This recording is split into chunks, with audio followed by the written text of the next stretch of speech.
만성 염증 질환과 이제 그 돌연사의 주요 원인으로 알려져 있죠. 모든 건강은 혈당 관리에부터 시작하자. 생선을 먼저 먹고 적절하게 먹고 난 다음에 밥을 드시게 되면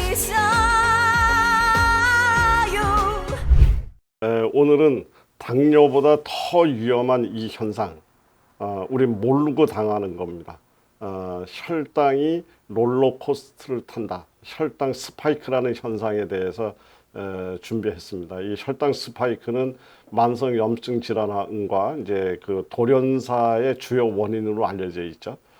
그래서 이런 부분을 우리가 같이 한번 생각해보는 시간 갖도록 하겠습니다. 저는 충주에서 모자연 약국과 한국푸드닥터 교육원을 운영하고 있는 한영선 약사입니다.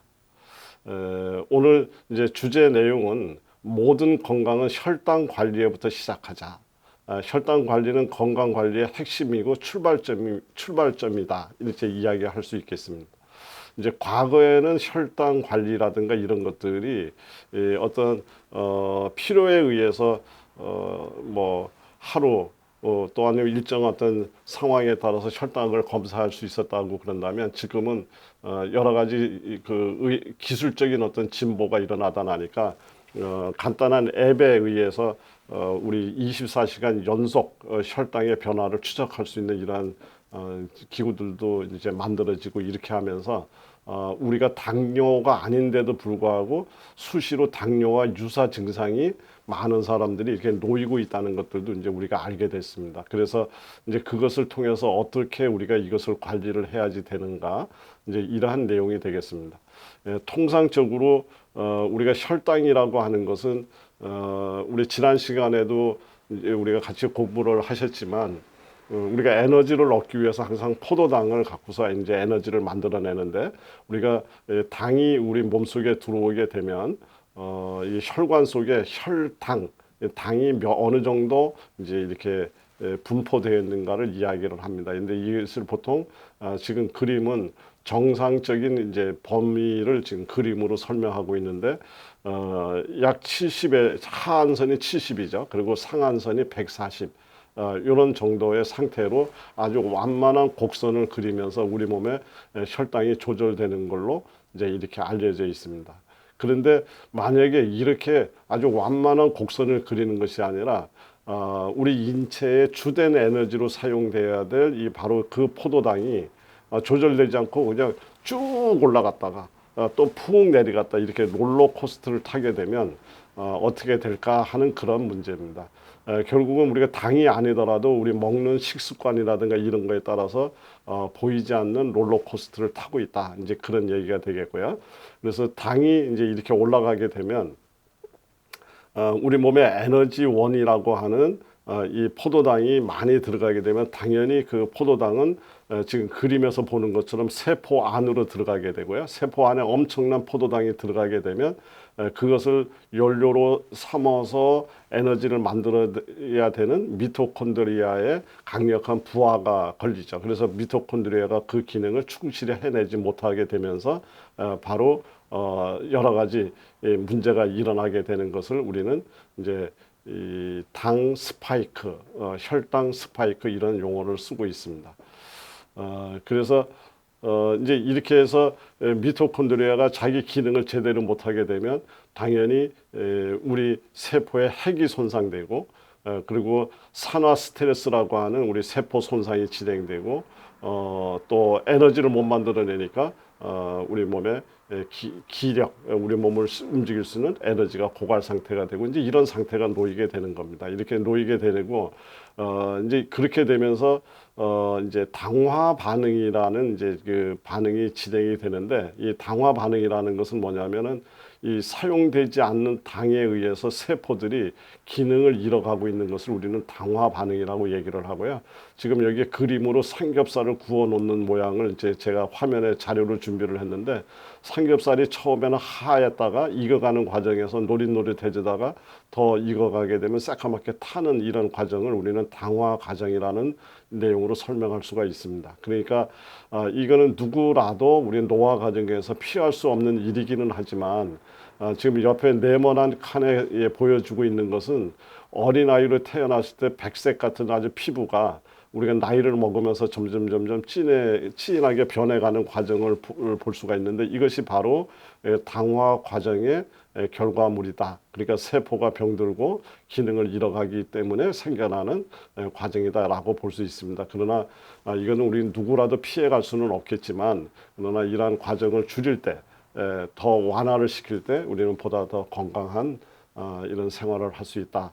이제 이렇게 되는 겁니다. 이렇게 이제 당이 지나치게 많이 들어오게 되면 미토콘드리아와 그리고 결국은 세포의 손상으로 이어지죠.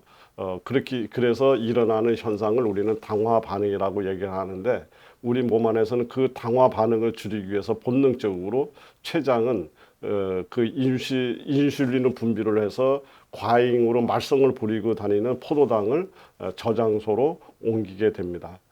그래서 이런 저장소로 옮길 수 있는 장소들이 이제 우리 간에다가 옮기는 방법이 있고요. 그리고 또 이제 엉덩이나 허벅지, 얼굴, 장기 이런 데다가 이제 저장해서 체중 증가의 원인을 만들기도 하고 또 혈류로 이에다가 저장을 해서 원래 저장하지 말아야 될 장소에 저장이 되면서 이소성 지방이라고 해서 심장병을 만들어내는 이러한 원인을 만들기도 합니다. 그래서 이렇게 과잉의 당이 들어왔을 때 우리 몸의 염증 반응은 훨씬 더 가속화된다 이렇게 볼 수 있겠습니다. 그러면 어떻게 하면 혈당 곡선을 이렇게 롤러코스터를 태우지 않고 완만한 곡선을 그리면서 만들어낼까? 이제 그 얘기죠. 이제 그래서 앞에서도 우리 지난 시간에도 검토를 했지만, 이 식물이 만들어 놓는 것은 바로 포도당만 만드는 것이 아니라, 바로 포도당, 녹말, 설탕, 과당, 이런 것도 만들지만 언제나 섬유질을 만들어 갖고 있습니다. 그래서 섬유질은 체내의 포도당 흡수율을 낮추고 조절하고 혈당 곡선을 완만하게 하는 그러한 능력을 갖고 있습니다. 그래서 섬유질과 항상 함께 먹어야지 된다. 탄수화물은 항상 섬유질과 함께 해야 된다는 것을 잊지 말으셔야지 됩니다. 그래서 식사를 할 때 제일 먼저 채소, 섬유질이 풍부한 채소를 먼저 드시고 두 번째 단계에서 단백질과 지방, 세 번째 탄수화물을 마지막으로 드시는 어떤 식습관을 바꿈으로 인해서 롤러코스터를 이 현상을 막을 수 있다 이제 그런 얘기죠. 그래서 좀 쉽게 이야기하자면 포도당은 우리 몸 안에서 에너지 원으로 사용하기 때문에 우리가 먹게 되면 제일 빠른 속도로 세포까지 달려갑니다. 120km로 달려갑니다. 그런데 식이섬유, 섬유질은 속력이 느립니다. 분해도 잘 안 되고 또 세포까지 달려가는데 시간이 몸집도 무겁고 해서 잘 달려가지 못합니다. 그래서 60km로 달려갑니다. 자동차를 운전하고 시골길을 가는데 차가 한 대밖에 지나가지 못하는 그런 길에 60km로 달려가는 자동차가 앞에 가로막고 서 있으면 뒷차는 아무리 속력을 내고 싶어도 속력을 낼 수가 없기 때문에 60km의 속력으로 조절할 수 있다. 이제 그런 얘기로 우리가 비유적으로 이해를 하시면 좋을 것 같습니다.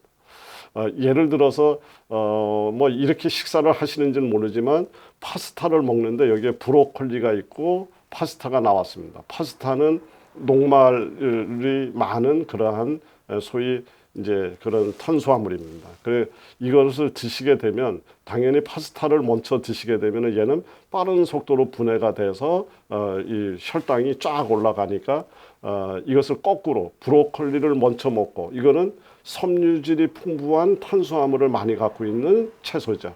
그래서 브로콜리를 먼저 먹게 되면 앞에서 60km 속력으로 막아주면서 뒤에 파스타가 쫓아오니까 결국은 파스타로 인해서 혈당이 롤러코스터를 타는 일을 막을 수 있다. 이제 그런 얘기가 되겠습니다. 생선과 밥을 우리가 탄수화물이라고 이야기를 한다면 이런 탄수화물에 비해서 단백질 구조로 되어 있거나 기름으로 되어 있는 건 우리가 소화가 더디 된다고 그러죠. 우리 고기 먹고 나면 소화가 오랫동안 가고 기름기가 많은 음식을 먹으면 허기를 오랫동안 느끼지 않는 것은 그만큼 소화력이 느리다는 뜻이고요. 그렇기 때문에 탄수화물에 비해서 이 당을 끌어올리는 속도가 굉장히 완만합니다. 그렇다 그런다면 생선과 밥을 먹을 때 예를 들어서 생선과 밥을 한꺼번에 우리 전통적인 방법에 의해서 밥을 먹고 생선 먹고 이렇게 먹게 되면 당은 올라갈 확률이 높습니다. 그런데 생선을 먼저 먹고 적절하게 먹고 난 다음에 밥을 드시게 되면 생선이 앞에서 대사의 속도를 이렇게 조절을 해주기 때문에 롤러코스터를 막을 수가 있다. 또 한번 예를 더 들어보겠습니다. 쇠고기와 감자를 만약에 먹는다고 이야기를 하면 이것도 단백질과 탄수화물의 녹말이 많은 감자의 를 가지고서 우리가 이제 생각해 보는 겁니다. 이럴 때 감자를 먼저 먹고 쇠고기를 먹게 되면 혈당 스파이크가 일어날 가능성이 매우 높습니다. 올라가고요. 감자와 쇠고기를 함께 먹으면 감자를 먼저 먹은 것만큼 롤러코스터는 아니더라도 그래도 또 당이 올라갈 확률이 굉장히 높죠. 이럴 때 거꾸로 쇠고기를 먼저 먹고 이 감자를 마지막에 먹게 됐을 경우가 가장 혈당 스파이크를 막을 수 있는 식사 순번이 된다. 그래서 그 과일도 탄수화물도 옷을 입히면 좋다. 옷이라는 것은 지금 얘기하는 정제된 탄수화물이 아니라 바로 과일도 껍질채로 섬유질이 있는 껍질채로 또 일반 우리가 곡물이 됐던 채소도 전부 섬유질을 함유하고 있는 이러한 것들을 함께 이렇게 먹을 때 훨씬 더 혈당 스파이크가 일어나지 않는다.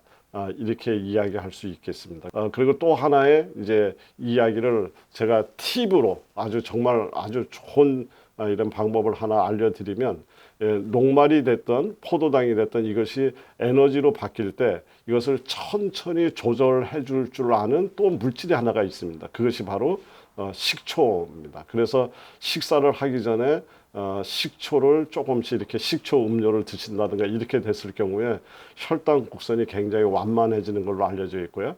또 췌장에서 만들어내는 인슐린 양이 약 20% 정도 감소되는 걸로 돼 있기 때문에 식초를 잘 활용하시게 되면 췌장도 굉장히 건강해지고 이제 췌장에서 만들어내는 인슐린의 양도 낭비하지 않고 잘 살 수 있다 이렇게 되겠고요.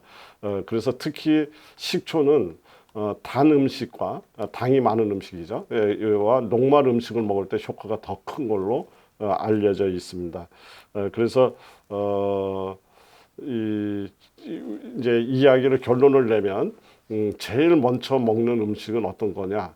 탄수화물 중에서도 섬유질이 풍부한 이러한 채소를 먼저 먹고 그 다음에 단백질과 지방이 함유된 음식을 먹고 그 다음에 맨 마지막으로 탄수화물 중에서도 녹말이라든가 포도당을 함유한 그리고 섬유질이 부족한 그런 탄수화물은 맨 마지막에 먹고 이제 이러한 개념으로 식습관을 한번 바꿔보시면 혈당 스파이크가 일어나지 않고 아주 완만한 혈당 관리로 정말 진정한 건강을 유지할 수 있지 않을까 이런 생각을 합니다.